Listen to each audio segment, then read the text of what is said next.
Hi everyone, this is Tripti. I hope you all are doing exceptionally well. In this video, we have an exceptionally well audit certified copy of Naina. She secured an All India rank 12 in CA Inter Jan 2026 attempt. I have recorded a video with her in which she has shared her detailed strategy. If you want to know how to approach some subjects in CA Inter, you can definitely refer to that. Coming to this video, she secured 86 marks on 100 in audit. 86 में दो बच्चे पास हो जाते हैं। तो हम इस copy में देखेंगे कि कैसे कैसे कीवर्ड्स का जो गेम प्ले होता है वो हमें इतने अच्छे मार्क्स सिक्योर करने में हेल्प करता है। अगर आपको ऑडिट से डर लगता है, you should definitely watch this complete video, क्योंकि इस वीडियो में कुछ कुछ ऐसे क्वेश्चंस आएंगे जिससे आपको कॉन्फिडेंस आएगा कि अगर हम कीवर्ड लिख के थोड़ा अपने आप से सेंटेंस बना देते हैं, this obviously sentence should make a sense, तो हमें फुल मार्क्स मिल जाते हैं। ठीक है, coming to her marks breakup, she secured 58 out of 70 in theoretical portion, 28 marks in MCQs. तो सबसे पहले हमारी लर्निंग यही है कि आपको एमसीक्यूज की बहुत अच्छे से प्रैक्टिस करनी है। मेरे अटेम्प्ट में मेरे 77 मार्क्स आए थे out of 100 in November 2023 attempt, और मेरे 26 मार्क्स आए थे एमसीक्यूज में, एंड बाकी के 5 मार्क्स ग्रेस भी मिला था क्योंकि उस बार का पेपर थोड़ा ऐसे ट्रिकी टाइप था। तो as far as I have understood, अगर ऑडिट में आप एमसीक्यूज में 20 to 25 ले आते हो, अगर टफ भी आ जाता है, और उसके बाद इसमें 30-40 ले आते हो, तो आराम से आपका एग्जाम्शन बन सकता है। अगर आप कीवर्ड्स पे फोकस करके चलो तो आपको डरने का कोई नीड नहीं है, हो जाएगा। ठीक है, तो अभी हम इसका आंसर शीट डिस्कस करना स्टार्ट करते हैं। I have suggested answers with me also. सबसे पहले नैना ने अटेम्प्ट करा क्वेश्चन 4A। 4A आप देख रहे हो, उसने टॉप पे मिडिल पे पहले क्वेश्चन नंबर लिखा, क्वेश्चन 4A। क्वेश्चन 4A था, लेट्स सर्च, हाँ, question 4A। Question 4A was related की कोई परचेज ऑफ मशीनरी पार्ट जिससे हमारी यूजफुल लाइफ इंक्रीज हो रही है, उसको कंपनी ने रिपेयर्स एंड मेंटेनेंस में कर दिया और प्रॉफिट एंड लॉस में चार्ज कर दिया। लेकिन हमको पता है कि अगर ओरिजिनली एस्टिमेटेड लाइफ के बाद अगर हमारी यूजफुल लाइफ इंक्रीज हो रही है तो हमको उसको कैपिटलाइज करना है, ना कि प्रॉफिट एंड लॉस में चार्ज करना है। तो 1 मार्क का इसमें क्वेश्चन था कि क्या ये एक मिस स्टेटमेंट है। Yes, it is a misstatement. और उसके बाद क्वेश्चन था कि explain the meaning of misstatement. 1 mark for this, 1 mark for this, and 3 examples की जिससे मिस स्टेटमेंट होती है। Let's see how she has written. She has firstly identified कि yes this is a misstatement, क्योंकि उसके बाद उसका reason भी लिखना है, क्योंकि अगर हमारी वैल्यू में इंक्रीज होता है मोर देन ओरिजिनली प्लान, उसने एएसबी कोट करा, तो वो हमारा कैपिटल एक्सपेंडिचर होता है। लेकिन यहाँ पे कैपिटल एक्सपेंडिचर को रेवेन्यू में चार्ज कर दिया है, तो ये मिस स्टेटमेंट है। ठीक है, यहाँ पे 1 मार्क मिल गया, इसको प्रॉफिट एंड लॉस में नहीं लेके जाना था। ठीक है, उसके बाद उसने मिस स्टेटमेंट का डेफिनेशन दिया, amount, classification, presentation, disclosure, proper underline करते हुए जा रही है वो कीवर्ड्स को। यहाँ पे उसको 1 मार्क मिल गया। उसके बाद उसने 3 एग्जाम्पल दे दिए, inappropriate accounting policy, difference in accounting estimates and over stating of account receivables. 5 example दे दिए, दिल खोल के एग्जाम्पल्स दिए। तो शी सिक्योर्ड 5 on 5 मार्क्स। समझ आया आपको कैसे आंसर अप्रोच करना है। उसके बाद थोड़ा सा स्पेस बचा था, तो उसने यहाँ से आंसर शुरू नहीं करा। ऑडिट में गिच्चम पिच्चा आपको नहीं करना है। अगर स्पेस बचा है, start every answer with a new question, with a new page. ठीक है, question 4B। Question 4B was related to PPE again. Cost of testing machine 1,80,000, cost of inauguration 1 lakh। तो इसमें हमें रिकॉग्निशन क्राइटेरिया बताना था। Obviously cost of testing machine हम include करेंगे because it is a directly attributable expense, और inauguration का हम नहीं इंक्लूड करेंगे। ठीक है, let's C, this was of 5 marks. Okay, तो उसने उसको बताया, सबसे पहले एलिमेंट्स ऑफ कॉस्ट बता दिए। कॉस्ट शुड बी रिकॉग्नाइज्ड अगर हमें फ्यूचर इकोनॉमिक बेनिफिट हो रहा है, और कॉस्ट इज रिलायबली मेजर्ड। उसके बाद purchase price directly attributable, initially estimate of dismantling and restoration cost. यहाँ पे परचेज प्राइस के साथ I think there has to be written some other things also, इसलिए वहां पे क्रॉस है। Purchase price including import duties and non refundable purchase taxes. I think इसी वजह से 1 मार्क्स कटा है, वरना आंसर तो प्रॉपर है, ठीक है। उसके बाद कौन क्या क्या हमें इंक्लूड नहीं करना, staff training cost, advertisement cost, general overhead, inauguration cost. उसने प्रॉपरली बताया कि 1,80,000 तो इंक्लूड होगा because it is related to bringing the machine to the working condition. उसके बाद इनॉग्रेशन कॉस्ट इंक्लूड नहीं होगा, ठीक है। आईसीआई ने भी ऐसे लिखा है कि cost of testing machine because it is essential to check whether the asset is functioning properly and it is directly attributable cost, इसको हम कैपिटलाइज करेंगे, और कॉस्ट ऑफ इनॉग्रेशन हम नहीं कैपिटलाइज करेंगे, इसको पीएनएल में भेज देंगे, ठीक है। लेकिन इसको मिले 4 आउट ऑफ 5 मार्क्स। लेकिन डरना नहीं है आपको, छोटी मोटी अगर चेकिंग में ऊपर नीचे answer is very nice but still 1 marks deduct हो गया, कोई बात नहीं, हम इसमें थोड़ा इंक्लूड कर सकते थे कि पीएनएल में भेजेंगे इनॉग्रेशन कॉस्ट को, इस वजह से। लेकिन आपको डरना नहीं है, आपको जितना आता है अपना बेस्ट देना है, ठीक है। Question 4C, 4C, let's see 4C क्या कहता है। 4C was related to can the firm have mechanism to ensure compliance with independence requirement, 2 marks। उसके बाद engagement quality review mandatory होता है 1 mark, और क्या हम एक रिटर्न कॉन्फर्मेशन ले सकते हैं, तो engagement quality review is not mandatory, और उसके बाद रिटर्न कॉन्फर्मेशन में एनुअली लेनी होती है। अगर मैं इसका ए पार्ट डिस्कस करूं तो ये इन्होंने पैराग्राफ में सजेस्टेड आंसर दिया हुआ है। जब आपके पॉइंटर्स होते हैं तो मार्क्स मिलने की प्रोबेबिलिटी ज्यादा होती है, क्योंकि कीवर्ड्स होते हैं, तो कीवर्ड से अगर पॉइंटर्स मैच हो गए तो आपको उस हिसाब से मार्क्स मिल जाते हैं। लेकिन पैराग्राफ ये 2 मार्क्स का है, तो इसमें अगर कुछ कुछ मैच होता है, देखते हैं नैना ने कैसे लिखा, उसको मार्क्स मिले 1 मार्क्स आउट ऑफ 2। तो उसने बता दिया कि SQC 1 में the firm is required to have a mechanism to ensure the compliance, to enhance the quality of audit, evaluate कि जो हमारे safeguards हैं वो अच्छे से हैं, और अगर safeguards eliminate कर रहे हैं, अगर नहीं कर रहे तो उसको हमें कितने acceptable level पे लाना है, independence की requirement communicate करनी है। बातें तो अच्छी अच्छी लिखी है, लेकिन पैराग्राफ में कभी कभार ऐसे हो जाता है कि मार्क्स डिडक्ट हो जाते हैं, but you don't have to fear, you have to just keep attempting your paper. सबसे पहले जो अच्छा क्वेश्चन आता है वो पिकअप करो, जैसे फर्स्ट क्वेश्चन में उसके 5 आउट ऑफ 5 हो गए, उसके बाद सॉल्व करते जाओ, 1 मार्क मिल गया। इसमें सेकेंड पार्ट में उसने बताया कि नहीं मैंडेटरी होता इंगेजमेंट क्वालिटी रिव्यू, सिर्फ लिस्टेड एंटिटीज के लिए होता है, और अगर फर्म ने डिटरमाइन करा है कि उसको करवाना है। उसके बाद रिटर्न कॉन्फर्मेशन लेनी है एटलीस्ट वंस अ ईयर, ठीक है। अब हम आ गए हैं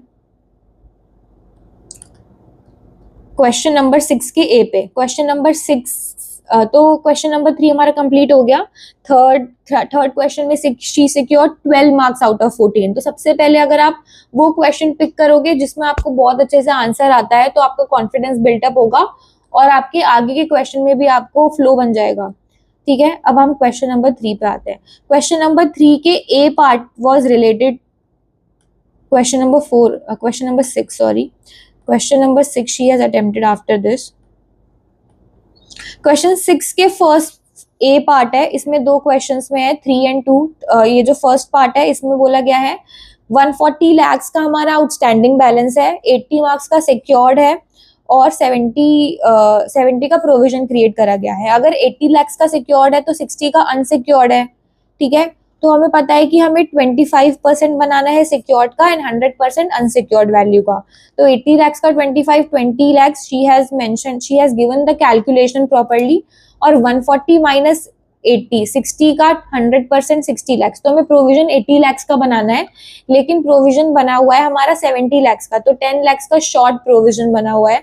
तो उसने प्रॉपरली आंसर दिया, इसको मिले 2 मार्क्स। आई थिंक क्वेश्चन में ये भी बोला था कि whether the asset classification and provisioning, तो हमें asset classification और provisioning के बारे में कमेंट करना था। तो अगर मैं इनका आंसर देखूं तो आंसर में ये लिखा हुआ है कि क्लासिफिकेशन तो अप्रोप्रिएट है लेकिन प्रोविजन इज इनएडिक्वेट। तो शायद ये लाइन की वजह से I think 1 marks has been deducted. तो आपको अच्छे से क्वेश्चन पढ़ना है ताकि आप ये माइन्यूट मिस्टेक्स अवॉइड कर सको। But obviously she had secured 86 marks, इतने ऊपर नीचे चलता है, डरना नहीं है आपको मिस्टेक से। उसके बाद हमसे क्वेश्चन पूछा है इसके बी पार्ट में, रियलाइजेबल वैल्यू 6 lakhs है और आउटस्टैंडिंग बैलेंस 65 lakhs है। अब आपको पता है कि अगर 10% से हमारा कम रियलाइजेबल वैल्यू है तो वो लॉस असेट हो जाता है और उस पर 100% प्रोविजन हम क्रिएट कर देते हैं। तो इसमें 6.5 लाख का सिक्योरिटी का रियलाइजेबल वैल्यू होना चाहिए, बट 0.5 से शॉर्ट है, तो हम इसको लॉस असेट क्रिएट कर देंगे और 100% प्रोविजन बना देंगे। Let's see what she has written. She has written as per RBI norms properly she has underline कि लेस देन 10% आउटस्टैंडिंग बैलेंस होता है, तो हम इसे लॉस असेट बना देते हैं, 100% प्रोविजन बनाना होता है। इसमें 6.5 लैक्स है, लेस देन है 6 लाख जो हमारा रियलाइजेबल वैल्यू है, तो इसको हमें प्रोविजन बनाना चाहिए 100%, 2/2। तो 6 के ए में आ गए उसके 4 मार्क्स आउट ऑफ 5। जल्दी से 6B देख लेते हैं। 6B was related to using work of internal auditor. 5 marks का क्वेश्चन है कि ऐसे कौन कौन से सर्कमस्टांसेस हैं जिसमें जो ऑडिटर है वो इंटरनल ऑडिटर का काम कम यूज करेगा। ऐसे कौन कौन से रीजंस होते हैं जहाँ पे हमारी हाई जजमेंट होती है, high assess risk of material misstatement होता है, indication of lower competence of internal audit function, lower the internal audit function organisation status. ठीक है, तो 4 marks, I think she has secured 4 marks. उसने वो कंपीटेंस वाला पॉइंट मिस कर दिया कि अगर इंटरनल ऑडिटर का कंपीटेंस कम होता है तो उसका जो वर्क है हम उसे कम यूज करते हैं। But again 4 out of 5, very nice. ठीक है, क्वेश्चन 6 का सी उसने और वाला पार्ट अटेम्प्ट करा है, which is related to audit procedures for trade payables and other current liabilities. तो उसने अच्छे से लिखा कि एजिंग रिपोर्ट देखते ही 1 मार्क। ओल्ड क्रेडिटर्स हमने रिटर्न बैक कर दिए हैं और वो ऑथराइज हो गए हैं कि नहीं, फॉरेन क्रेडिटर्स के बारे में, उसके बाद एमएसएमईज का अगर हमने सेपरेट डिस्क्लोजर दिया है कि नहीं। ठीक है,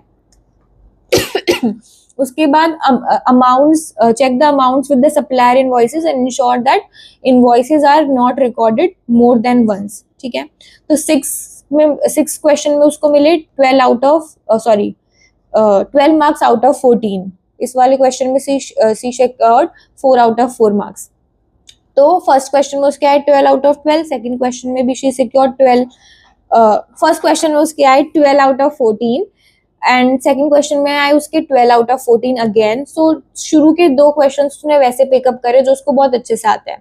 थर्ड क्वेश्चन में इफ यू सी, थर्ड में she secured 14 on 14। Let me show you how beautifully she has attempted. तो थर्ड का A part was related to a case study जिसमें फायर हो जाती है, तो पैराग्राफ पूछा है। Let me show you quickly the question 3A। ठीक है, तो इसमें हमसे पैराग्राफ पूछा है, फायर हो जाती है, कौन सा पैराग्राफ करते हैं, इसमें हम EOM पैराग्राफ यूज करते हैं। ठीक है, मेजर कैटास्ट्रॉफ और कोई भी अगर इवेंट सब्सिक्वेंट इवेंट हो जाता है उसके बाद उसका मीनिंग पूछा है 1 मार्क का, उसके बाद कोई और सर्कमस्टांसेस, तो ये 3 मार्क्स का हो गया। Let's see what she has written. EOM paragraph identify कर दिया, SA 706, absolutely bang on answer, 1 mark इधर मिल गया। EOM पैराग्राफ का मीनिंग बताया कि जो ऑडिटर की प्रोफेशनल जजमेंट के according is fundamental to users understanding, तो वो हम EOM पैराग्राफ में डालेंगे। उसके बाद उसने प्रॉपरली 3 एग्जांपल्स दिए, early application of accounting standard, major catastrophe, uncertainty of future outcome और significant subsequent event. So she secured 5 on 5। ठीक है, थर्ड के बी में was related to audit documentation कि कौन कौन सी ऐसी चीजें हैं जो हमें ऑडिट डॉक्यूमेंटेशन में इंक्लूड नहीं करनी है, and whether the auditor which is RPQ associate is obliged to provide their audit documentation. सबसे पहले 3 आउट ऑफ 3 मार्क्स मिल गए। Duplicate documents, old documents, superseded documents हमें नहीं इंक्लूड करना ऑडिट डॉक्यूमेंटेशन में। उसके बाद शी हैज प्रॉपरली टोल्ड कि ऑडिट डॉक्यूमेंटेशन ऑडिटर की प्रॉपर्टी होता है और वो ऑब्लाइज नहीं होता है, वो अपनी डिस्क्रिशन पे ऑडिट के जो पेपर्स होते हैं उसका एब्स्ट्रैक्ट और कॉपीज अवेलेबल करा सकता है क्लाइंट को, प्रोवाइडेड कि क्वालिटी ऑफ वर्क अंडरमाइन नहीं हो रहा है। प्रॉपरली आंसर लिखा है, एक एक चीज प्रॉपरली अंडरलाइन भी करा गया है इंपॉर्टेंट वर्ड्स को। Question the independence of auditor कि हम कौन कौन से सर्कमस्टांसेस में क्लाइंट को अवेलेबल नहीं करा सकते। ठीक है, उसके बाद क्वेश्चन 3 के सी में ERP system include, ERP system वाला क्वेश्चन है कि मैनुअल अकाउंटिंग से ERP में ट्रांसफर हो रही है कंपनी, तो एज एन तो how will you understand the automated environment. तो प्रॉपरली उसने सारे पॉइंट्स लिखे हैं। पर्पस, इन हाउस और पैकेज की जो हमारा ERP सिस्टम है, इन हाउस है, पैकेज है, outsourced activity, degree of automation. Properly she has written and she secured 4 out of 4 marks in this question. ठीक है, थर्ड क्वेश्चन में उसका है 14 on 14। फर्स्ट क्वेश्चन में 12 मार्क्स, सेकंड क्वेश्चन में 12 मार्क्स, 14 on 14। अगर आप देखो 4 5 6 8 38 मार्क्स उसके 3 क्वेश्चन में ही बन गए। ठीक है, क्वेश्चन 2 का ए। अब इस क्वेश्चन में, क्वेश्चन 2 में शी सिक्योर्ड 7 मार्क्स। तो सबसे पहले उसने वो क्वेश्चन कर दिया जो उसको बहुत बढ़िया तरीके से आते थे, उसके बाद हाथ पैर मारने हैं जिसमें हमें थोड़ा लगता है कि हमको कम आता है। ठीक है, you are CFO of Fortune hotels, a company operating in the hospitality sector. Company has recently completed its accounting and financial reporting. You are required to provide a written representation. तो रिटन रिप्रेजेंटेशन में उसका एक point match कर गया कि जो management की responsibility है, मैनेजमेंट वो लिख के देगा। बाकी उसका थोड़ा गलत हो गया। एक बार हम सजेस्टेड आंसर्स देख लेते हैं so that you can revise. हमें मैनेजमेंट को सिग्निफिकेंट अजम्पशंस देनी होती है कि उसने कौन कौन सी सिग्निफिकेंट अजम्पशंस यूज करी हैं, जो रिलेटेड पार्टी ट्रांजेक्शन्स हैं वो प्रॉपरली डिस्क्लोज है कि नहीं, जो भी सब्सिक्वेंट इवेंट्स हो रहे हैं वो एडजस्ट करे गए हैं कि नहीं, कोई भी अगर अनकरेक्टेड मिसस्टेटमेंट है तो जो उसका इफेक्ट है वो मटेरियल है, इमटेरियल है, एसेज आपको लिखने थे इसमें। ठीक है, तो नैना का फर्स्ट पॉइंट मैच हो गया रिस्पॉन्सिबिलिटीज वाला, तो she got 1 mark in it. ठीक है, कोई भी क्वेश्चन गलत हो जाता है एग्जाम से वापस आके नेक्स्ट पेपर खराब नहीं करना है। आपको इंश्योर करना है कि आप जितना लिख के आए हो उसमें कॉन्फिडेंस रखो, और अगर कुछ एक दो क्वेश्चन ऊपर नीचे हो भी जाते हैं तो don't worry, you will surely secure good marks. पूरा 100 मार्क्स का पेपर टफ नहीं आता है, इनफैक्ट 114 मार्क्स का पेपर आता है, आपको क्वेश्चन चॉइस में भी मिलता है। तो पहले जो क्वेश्चन आता है अच्छे से लिखो, 12 12 14 उसके 38 मार्क्स इसमें ही बन गए, और उसके बाद जो जो आता है उसको फ्रंट फुट पे खेलो, थोड़े थोड़े मार्क्स बटोरते रहो। ठीक है, क्वेश्चन 2 के बी में, लेट्स सी व्हाट क्वेश्चन 2 का बी सेज। क्वेश्चन 2 के बी में पूछा है कि एक चार्टर्ड अकाउंटेंट करके फर्म है, MNO एंड कंपनी, वो 5 ईयर से है, जो मैनेजमेंट है वो चेंज हुई है और अब जो उनको ऑडिट एविडेंस लेने में डिफिकल्टी हो रही है, तो एंगेजमेंट पार्टनर आप क्या करोगे। ठीक है, तो उसका ये कंपीटेंस और इंटेग्रिटी वाला पॉइंट मैच हो गया, तो उसको 2 मार्क्स मिल गए। उसने बहुत सारी बातें लिखी, तो आपको बातें लिखने से घबराना नहीं है। अगर आपके एक दो पॉइंट मैच जाते हैं, एग्जामिनर एक एक लाइन पढ़ेगा, अगर एक लाइन भी मैच हो गई तो आपको मार्क मिलेगा। ठीक है, एक बार हम इसके पॉइंटर्स रीड कर लेते हैं। इसमें इंटेग्रिटी और कंपीटेंस ऑफ एंगेजमेंट टीम वाला मैच हो गया उसका, बाकी ये 3 pointers you can read it out. ठीक है, उसके बाद क्वेश्चन 2 का सी। क्वेश्चन 2 का C is very interesting, let me show you why.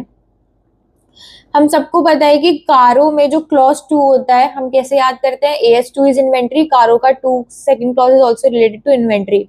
तो इसमें क्लॉज 2 के बारे में पूछा था, लेकिन सजेस्टेड आंसर्स में क्लॉज 3 लिखा हुआ है, आई डोंट नो व्हाई, लेकिन नैना ने क्लॉज 2 ही लिखा है, उसको पूरा मार्क मिला है इसमें। लेट्स सी कितने मार्क्स का क्वेश्चन था, I think it was of 4 marks. 4 mark का क्वेश्चन था। शी सिक्योर्ड 2 के सी में 4 मार्क्स ओनली। तो उसने प्रॉपरली लिखा कि अगर रीजनेबल इंटरवल पे इन्वेंट्री काउंट होती है और अगर डिस्क्रिपेंसी 10% और मोर से ज्यादा आती है तो हमको प्रॉपरली उसको रिपोर्ट करना है कारों में। ठीक है, वर्किंग कैपिटल लिमिट के बारे में कुछ था नहीं इसलिए यहाँ पे क्रॉस कर दिया, लेकिन मार्क्स पूरे मिले हैं, एक्स्ट्रा लिखने के मार्क्स नहीं कटते हैं। तो इस क्वेश्चन में मैनेजमेंट ने ERP सिस्टम लाया था, इस वजह से उन्होंने फिजिकल वेरिफिकेशन करना बंद कर दिया। तो ये matter we have to report, this matter is to be reported by the auditor in audit report. ठीक है,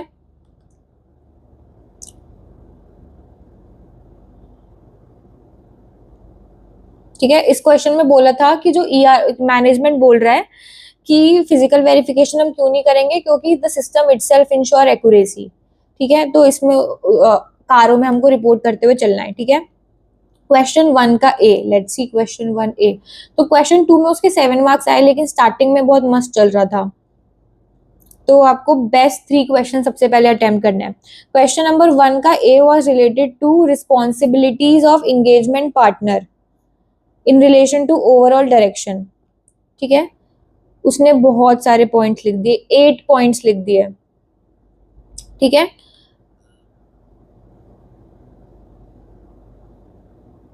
ठीक है। इसमें ना एक्चुअली दो चीजें पूछी गई हैं, if you read it carefully. CAR as the engagement partner in relation to overall direction and review of the audit and specific responsibilities related to EQCR, which is engagement quality control review. तो if you see sorry, ये 5 marks का question है और 2 mark उसको responsibilities of EP engagement partner में मिल गए कि वो ऑडिट डॉक्यूमेंटेशन रिव्यू करेगा और ensure that audit report is appropriate. बाकी पॉइंटर्स उसने मन से बना के लिखे, वो गलत थे, लेकिन उसके जो पॉइंटर्स थे वो मैच हो गए, उसको 2 में से 2 मार्क्स मिल गए।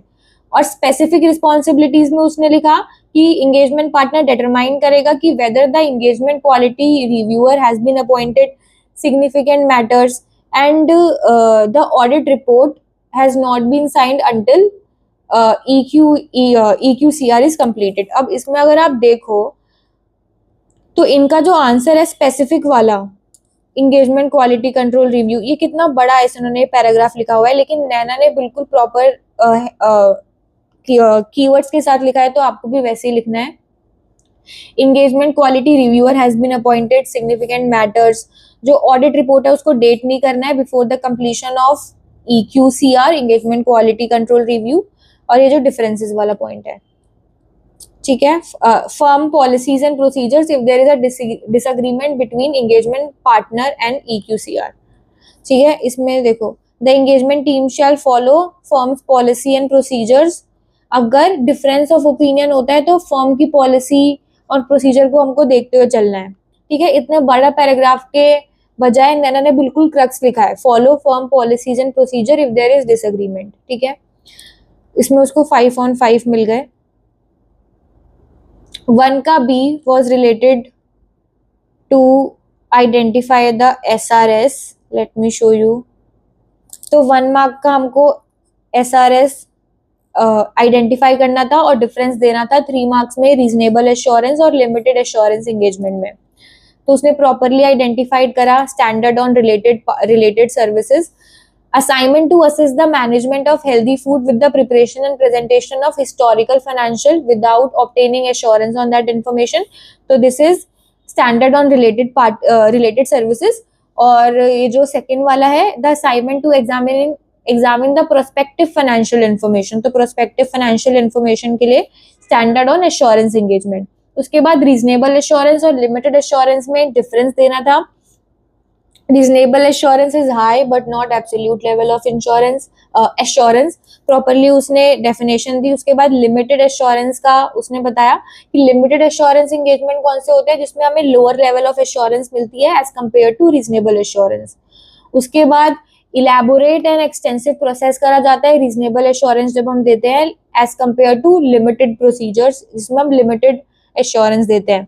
फिर उसने एग्जाम्पल दिया, example of reasonable assurance engagement is audit and limited assurance engagement is review. तो उसमें 3/3, तो शी सिक्योर्ड 5/5।